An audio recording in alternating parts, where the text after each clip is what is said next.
motoja ajakone sitten siinä. Ja kyllä mä sen jälkeen semmonen 3 kuukautta oleen sillä työmaalla pelkästään jo, että ne oli sitten tosiaan ollut siellä hetken aikaa sitä aikaisemmin. Että sai kyllä viettää aikaa siellä työmaalla kyllä. Että se onkin tähän mennessä meikäläisen isoin työmaa, mikä mä oon ikinä tehnytkään. Että täällä on kyllä aika villin kokoisia nämä työmaat välillä. Siinä taitaa olla seedäriä vähän. Pientä kylläkin. On kyllä vähän semmonen työmaa, että tätä löytyy kyllä kaikkia lajeja taas vaihteeksi. On sitten ajokoneella taas mukava ajella, että kaikilla höysteillä tämä leimikko, jos näin voi sanoa. Saa ajaa kunnon sekakuvaimia, että saa tuotosta aikaiseksi sille päivälle.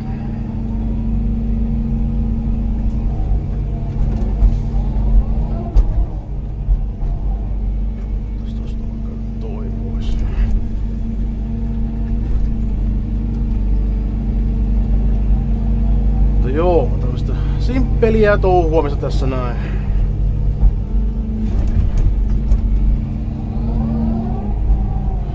Vähän huolettaa kyllä tää näin, kun kaivinkoneella tosiaan menee ja ei mulla tässä mikään leveät telatkaan ole. Tässä on ihan normaalit nää. Mitkä nää nyt on varmaan jotkut 500-600 telat tässä näin. Ja vähän tosiaan on pehmeitä ja tällä hetkellä pehmenee entisestään, kun tosiaan vettä tulee. Välillä meinaa vähän upota tonne noin. Niin kuin tossakin näkyy, menee pintamaan hyvin nopeasti kyllä puhki.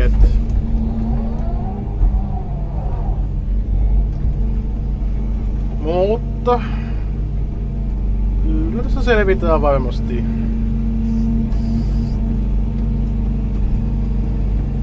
Kivasti kyllä menee nämä isokki puut tän kanssa poikki kyllä. Aika yllättynyt tästä TMKsta kyllä, että mitenkä voimakas tää oikeesti on. En olisi niinku ikinä kuvitellutkaan, että no, kenkä jäi jonnekin jumiin tossa. En olisi ikinä kuvitellakaan, että niinku tämmönenkin laite toimii näinkin hyvin, että isollakin puulla. Että no se nyt ei mennyt siitä. Poikki se. Kun on aina vaan tottunut noihin motoja ajelee ja tälleen näin, ja sitten ekaa kertaa kun se oikeesti kunnon giljotiinia käyttää, niin on kovin yllättynyt kyllä tästä näin, että paljonko tässä oikeesti on tätä voimaa näitten puukatkontaa. Isoinkin puu, mikä mä tälläkin on katkonut, varmaan 35 senttinen ollut, ja tää on kuitenkin 300 TMK vaan, että hyvin yllättynyt siitä, miten hyvin ne menee.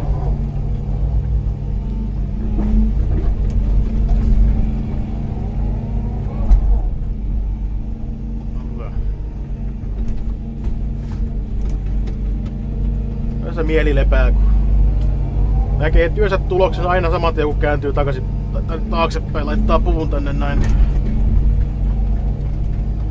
Tulee hakkuuta valmiiksi.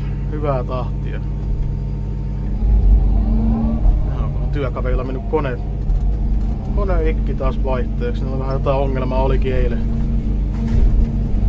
Lopetti vähän työnsä aikaisemmin eilen tosiaan sen takia. Tuli sitten vissiin laittaa sen myöhemmin kuntoon. Mä olin jo lähtenyt.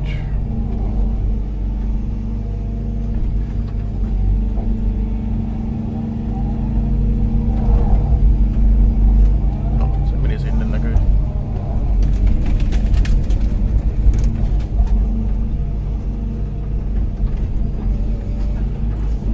Vähän tässä kai toivostamaan, että joukkokäsittelykäpälä olisi vähän nopeampi.